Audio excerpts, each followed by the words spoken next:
of 2026. We hope you're safe tonight. Good evening. I'm Patrice Wood. And I'm Dan Janik. Hang in there, everyone. You know, in Coventry, it forced first responders to get creative when it came to rescuing a man trapped and suffering a medical emergency on his own property. Tonight, team's Leona Folk is in Coventry tonight on how they pulled this one off.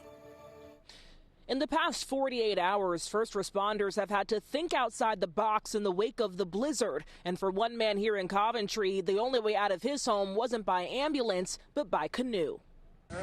When there's a will, there's a way. It's pretty creative. It was a good idea on their part because what's going to go better in the snow than a canoe, right? Coventry Fire called in for a well-being check for an elderly male right after daylight. Chief Kevin Cady says his Flat River Road home was a third of a mile from the curb. When the crews got there, the driveway was unplowed, and all the trees were overgrown, like heavily, like kind of like sagging down over the driveway. So there was no way of getting apparatus in the driveway. Central Coventry Fire, Engine 7 and Rescue 4 were called in with the Department of Public Works. It was all hands on deck.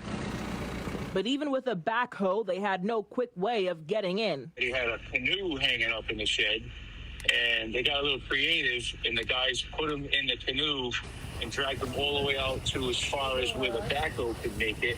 And then they hooked them onto the backhoe, and the backhoe pulled them the remaining way all the way out to Flat River Road. Chief Kady says that quick thinking likely shaved off critical time. Probably an hour and a half at least. The elderly man was transported to a local hospital in stable condition.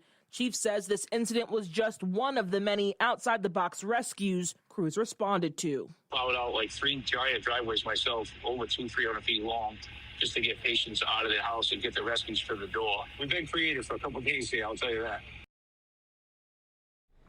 Now, Chief Cady is also asking residents to clear out any of their fire hydrants if it's safely to do so, and be careful with your generators. In Coventry, Leona Falk, NBC 10 News, 19.